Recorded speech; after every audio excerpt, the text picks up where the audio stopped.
the Eagles, I think, are starting to see the full effects of what Jalen Hurts can be. And then you got the weapons out there to throw to. Then you got the running game to go with it. Veteran parts on the offensive line. Okay, tight end. Yeah, all that. And no wonder they're putting up 400 yards a game right now.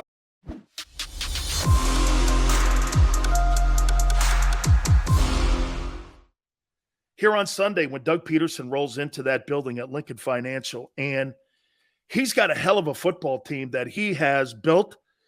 I said this before, there's finally an adult in the building with Doug Pederson and not Urban Meyer, and it is showing. And before we bring this man on, he knows, or I'm hoping he knows that, I have a lot of love for the state of Florida. It's my second home.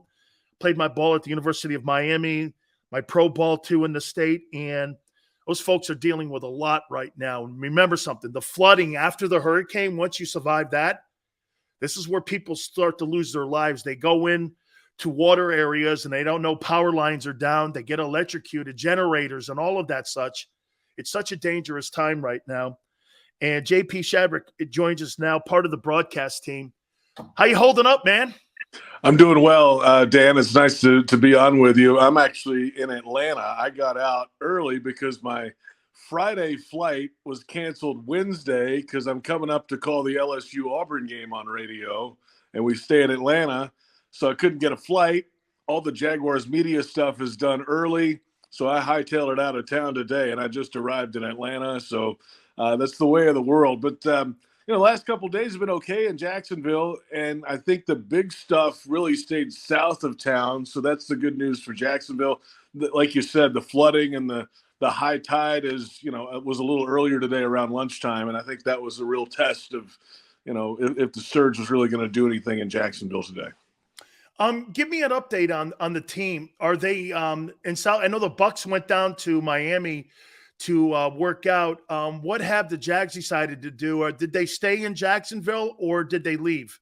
Yeah, they stayed. And in fact, Wednesday it was starting to rain. The first bands were coming through, and Doug Pederson said, "We're practicing outside, boys. Get ready." Wet ball drill and all. It was raining, and it might rain in Philadelphia, so I think that was part of the reason why. They adjusted a little bit today, moved a lot of their meetings earlier, and I think they're doing, once it clears out, maybe a little later today, inside the facility. They'll do some indoors work today. And I think they're back on the field tomorrow, and they're traveling like normal on Saturday. So Pederson wanted to keep it as normal as he could because he knew if he starts changing it up and moves the team away, the families are still back here, and the players would start thinking about that. So he did the best he could to just keep it as normal as possible. Unfortunately, the forecast let him do that. If it was going to be bad enough, they would have made that decision and made some different plans. JP, we had on Jeff Logman yesterday, I believe, and we were talking to him about the impact that Doug Pederson has had on that team. And I would think even more so the organization. Give me your sense of what you think his biggest impact has been so far since he's been the head coach of Jacksonville. Well, I think in your intro, you might have said it. There is an adult in the room, right? But an adult who's been in the NFL since 1991. That's when he came in as a rookie. So he knows how to play in the league. He knows how to approach a player who's playing in the league. He knows how to coach in the league as an assistant, and he's been a head coach at the highest level and won a Lombardi Trophy.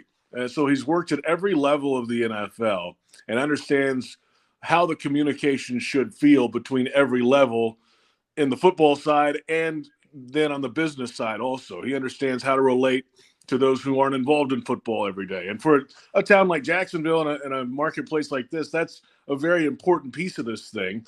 Yes, you need to go win football games. That's number one priority. But how do you relate to folks selling tickets and people buying tickets? And that's a big deal here. So he gets all that. And it's just really calm. He seems calm on the outside. I don't know if he's that calm when it's up here, but I think internally the gears are always moving with him. But he comes off cool, collected, and I think that makes everybody around him calm, cool, and collected too. So that's Doug Pederson, I think, in a nutshell so far. JP, I told you my broadcasting career was mostly in the state of Florida, and I tell people this all the time. In your neck of the woods, Jacksonville, if you put Gator tickets, Georgia tickets, FSU tickets on the table and the Jag tickets, you're picking those college tickets. It's a college town, and Jacksonville has struggled for years to put their footprint. I'm wondering for Doug Pederson, he comes from a program like Philly, and hey, they may like their Sixers, they may like their Flyers there. There is nothing more important than their Eagle conversation. That's a pro football city, and they're passionate about that. How has that been an impact for him to try to bring in Jacksonville fans? Because to me, that's the one thing, JP, that the Jags have struggled with is getting a footprint in that city. They had it a little bit for Brunell and Tom Coughlin, but they weren't able to sustain that. How is he handling that? Well, let's rewind a little bit. Like you said, with Coughlin Brunell, that was a brand new team. There was so much excitement about the expansion franchise, and it was kind of built in over-the-top fandom. They had the big stadium to go with it and packed it out all the time. It was the new hot thing in town. Oh, and yeah, they won football games right away, too. They were really good. They got good 96 late. They kept winning, 97, 98, 99. They go to the AFC game again and lose. I mean, they were good right out of the gate. And then it disappeared. It dissipated, excuse me. And then it actually almost disappeared. I mean, they were not playing well at all. They had all these coaching changes. And people just kind of over the years lost that edge about them for the Jaguars. There's always still that passion, I think, in town from the first 5, 6, 7 years. But when you're losing 10, 12 games a year, people just don't want to spend that kind of money to come out every week. And that makes sense. So it's been a tough product for a while. But we saw that success again in 2017. The team got hot. They weren't great early, but they found a groove. They had a great defense. They had a running game. And then they caught fire at the end of the season. And this city exploded. I mean, people were all about the Jags in 17. And then it showed in ticket sales in 2018. It was our best offseason ever in the history of the franchise in ticket sales going into the next season. So they're hungry for it. It's there, man. I don't know if I agree anymore that it's a college town. Yes, okay. There are college fans in this town. I think there are Jaguar fans everywhere. You just have to have a product for them to get them out of the house to come see you, and they're working on that right now. Let's get into the team here. I'll tell you what, I watched Trevor Lawrence in the opening week against Washington. I thought he was okay. I watched him against the Colts, and I thought he was really good. And I watched you guys dismantle that Chargers team this past weekend. And before I get to the defensive side of the ball, that's my favorite side of the ball. Trevor Lawrence and the influence that Doug has on him, you're seeing him walk up the ladder, JP. You're seeing him every week getting better and showing some of that promise that he had when he came out of Clemson. Are you seeing it too? Well, there's some minor things with that, right? He hasn't really had to press to push the ball down the field. Like, he doesn't have to force it at a 30-yard down the field window yet, because that's not what the defenses are giving him. They're protecting all the deep stuff, at least the last 2 weeks. And to Doug Pederson and Press Taylor's credit, Press, the offensive coordinator, they're not forcing it either. Let's drive 15 plays. We're a disciplined team. At least we think we are. I don't know if you can make a full season going 15-play drives in the NFL. It's not really how it works. But if that's what they're giving you right now, let's go execute. Let's let this offensive line play. Let's get 7, 8 yards at a time and just chunk down the field little by little. And I think that's what he's done. And, going back to week 1 against Washington, Trevor missed some stuff in the red zone early, some overthrows. He was behind ETN and dropped the ball. Should have been 2 early touchdowns. That would have been a little different in that game. And the next time he comes out, he's nearly perfect. Missed a couple minor things last week, but for the most part, guys are there and getting open for him. It's just a matter of, I think, just settling in a little more for Trevor. And you've seen that over the last 2 weeks. There was a play in the red zone last week. It was the Zay Jones touchdown. And play kind of broke down. And there's a little traffic around him. He kind of shuffles to the right, but he's not looking down at the traffic. I mean, he is focused to the end zone the whole time. He just has this sense of pocket and awareness and just zipped one between 3 defenders for a touchdown. You can't teach that kind of stuff. I mean, that's hard to teach if you can at all. So he's got that. He's got the patience. and it's showing off now, which is a great thing. When I watch the 22 film on the Jags, the one thing that just stands out to you, they're disciplined on both sides of the ball. You see great coaching, and I got a little insight for you too. I know that when Doug was putting his coaching staff together, he was looking for a quarterback coach, and he talked to Frank Reich about it. And Frank had worked with Mike McCoy when they were in San Diego. And believe it or not, Nick Sirianni was the wide receiver coach in San Diego at the time. So there's kind of a coaching dynamic with the quarterback coach in Jacksonville, and putting that coaching staff together, like you said, I mean, that had to be one of the most important things. Jimmy Johnson tells me that all the time, JP. You could be a great head football coach, but if you don't have a great staff around you and a pro staff around you, that to me, I think you see it when you watch them on film and how disciplined they are on both sides of the ball. Well, let's start on offense, right? I mean, Doug Pederson's dialing up the plays. So at the end of the day, it's his offense. He's the one calling it. But Press Taylor is the one really back in the blueprint room putting this thing together, if you will. And they all kind of work together on it. McCoy's in there. Jim Bob Cooter is the passing game coordinator. Don't underestimate his role. Oh, great coach. How all those other parts work in this offense. He's a big key in that. So they are building things all week long. Trevor has actually told me this week we're going to have an interview on Jaguars pregame with on this Sunday with Trevor Lawrence for the first time, which is interesting. But just he went through his entire week of prep in the film room, looking at the stuff on Monday. The coaching staff comes to them on Wednesday with a new plan. Thursday they're whacking plays out of the list that Trevor may not be comfortable with, and they're ready to roll. And yeah, it's all NFL offensive minds doing it. It's incredible. So for Trevor, he trusts that, I think, now. It took a little while to trust a lot of things around him. It feels like, at least, that he trusts the people working with him on a day-to-day basis finally. Absolutely. JP, the defense, boy, I'll tell you, that kid Walker and the kid from Utah, Lloyd, I'm telling you, man, they are hitters.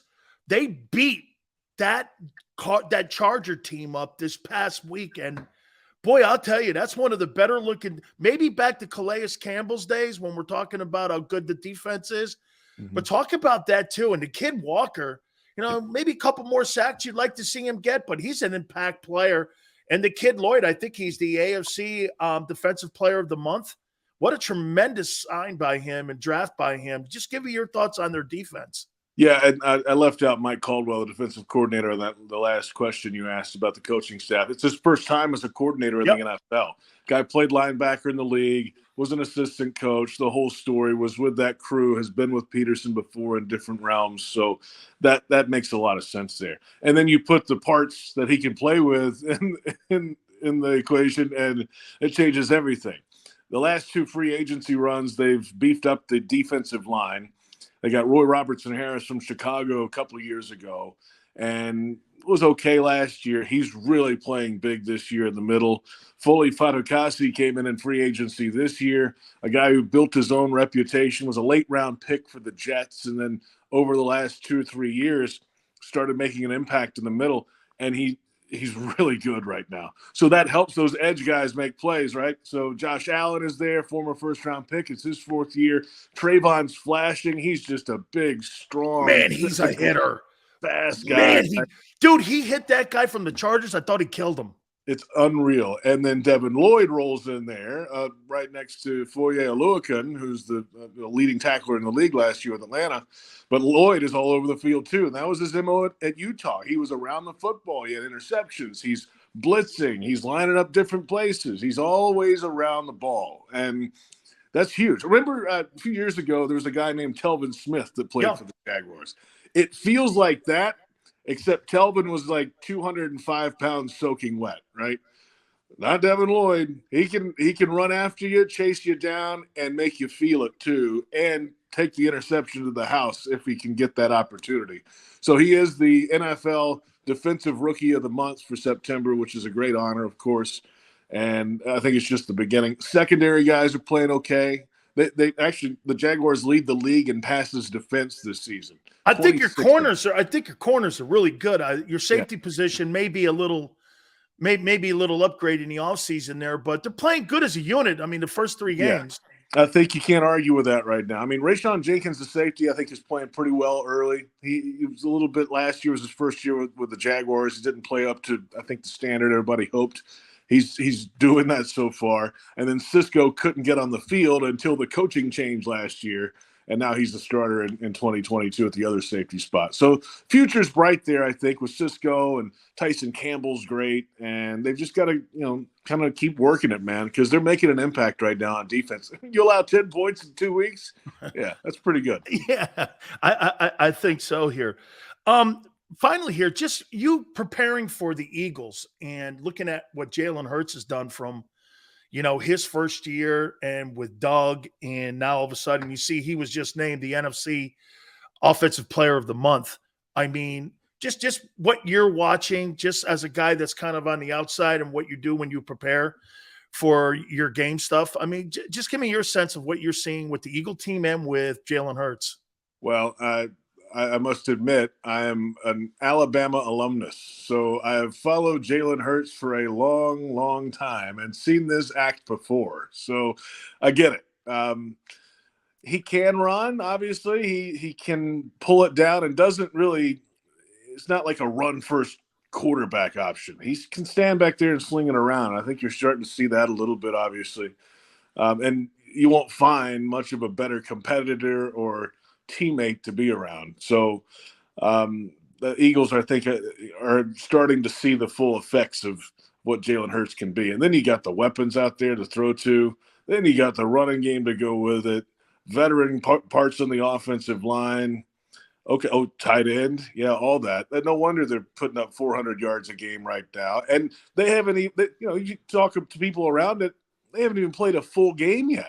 It's not like they're playing a full 4 quarters pedal to the metal for whatever reason. They just haven't put it together for 4 quarters. They're still winning games. So when they do that, hey, they're going to be right there in the hunt. And I don't see any reason why they aren't in the playoffs in the NFC. I mean, this is a team right now that's playing at a very high level, maybe not their highest level yet. And it will be a great measuring stick game for the Jaguars. Let's put it that way, because you went out to LA last week and beat the Chargers. The Jags did.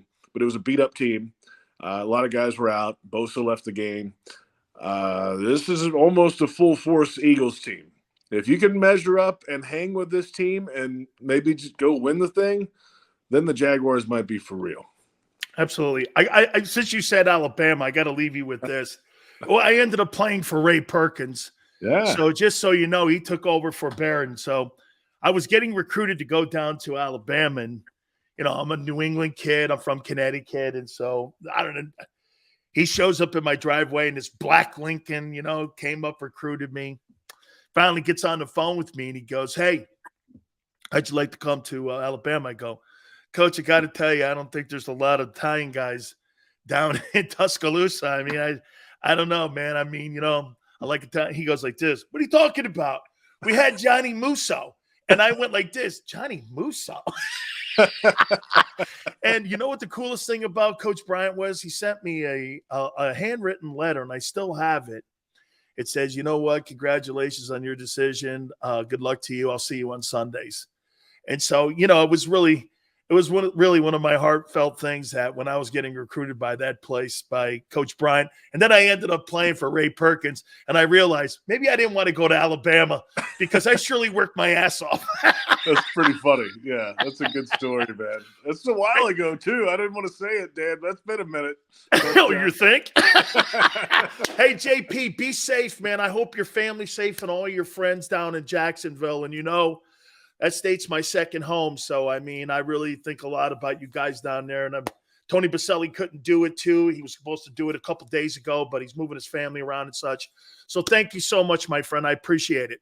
Hey, no doubt, man. Thanks for having me, Dan. Glad it could work out. And I'm looking forward to this game on Sunday. I think the Jaguars might be on the verge of something special, I hope. Good to talk to you. Let's see, man. It should be a ball game, man. I can't wait to see it. Thank you so much, JP. All right, man. Appreciate it. Yeah, I think this game – I think this game is going to be something special there. So I'm glad to see that he got out of there right away.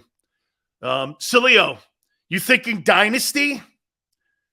3 games. 3 games. Pump the brakes.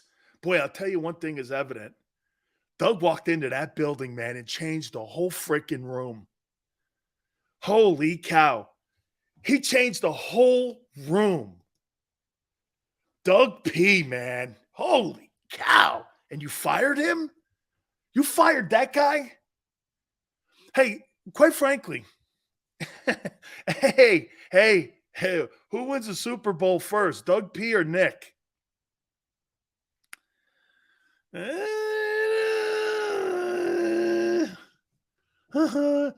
Sileo only pushes these crappy takes on us, not his guests. JM.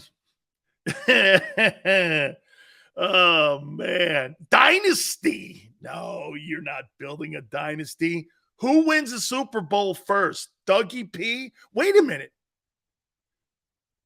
Could Doug win that division in his first year coaching the Jags? Dude, if he does that, man, Doug will have it hard. AFC, you're right.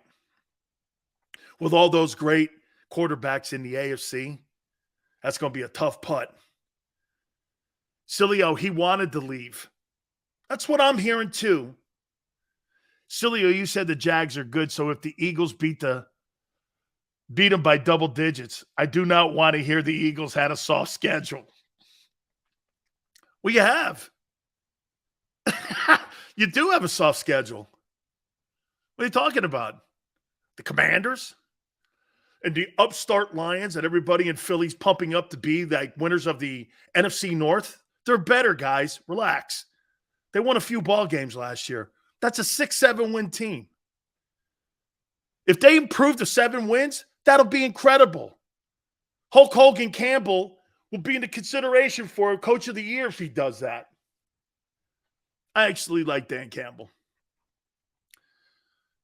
Jeremiah says AFC looks kind of overhyped.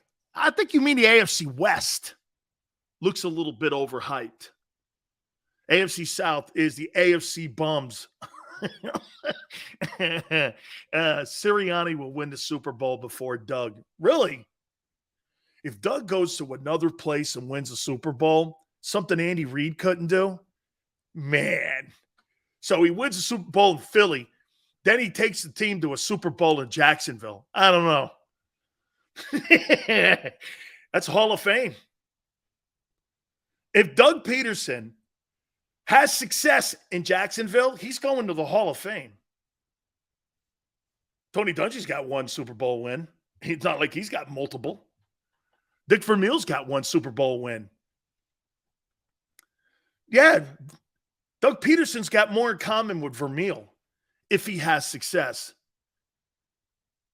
You know what? You don't think Doug's people can outcoach the Eagle people? East Canton. Stop what, man? Doug inherited a team with a decade of top 10 picks. Great take, JM. You're a tool bag, but that's a great take. See what JM just said? You're right. They needed good coaching in there, JM. You're right. Nick got a team that is supposedly rebuilding. You're dead on, man. How many years have the Jags been in the top 5 picks? You're right. That's how JM, that's how the Bills were made when Sean McDermott took over. It was a decade of shitty coaching. He goes in there, and there's some pieces in there. All that team needed was direction. Maybe the Jags are in the same position. Because you're right. How many years can you keep having top picks and still winning only 4 games? It's got to be the coaching. That's very true. Doug's put a hell of a coaching staff together, too. A lot of his Eagle guys are down now in Jacksonville. So, and you've got a good coaching staff. Okay? Yeah, we're going to break at the top here. Xander, I'll make one more up in the second hour here, okay? I'll make it up in the second hour here. Hey, guys, don't forget, Morgan & Morgan, where the fee is free. If you're hurt or injured on the job, one of the most important things that you could possibly do is get a law firm to protect you and your family. It is. Last 30 years, Morgan & Morgan has collected money for their clients to the tune of $13.5 billion. That's right. Call them at 800-512-1600. That's 800-512-1600. With over 800 attorneys and offices in Philly, New York, and in Florida, they're there for you. 800-512-1600. And when you call Morgan & Morgan, tell them Big Sills sent you. I'm John Morgan of Morgan & Morgan. When you're hit from behind in a car crash, the insurance company may try to say, you can't possibly be hurt. It was only a few miles an hour. It's simply not true. You see, here's the thing. Getting hit at 10 miles per hour is like falling off of this. 15 miles per hour, like this. And only 25 miles per hour, this. Injured, dial pound law. There's only one Morgan & Morgan.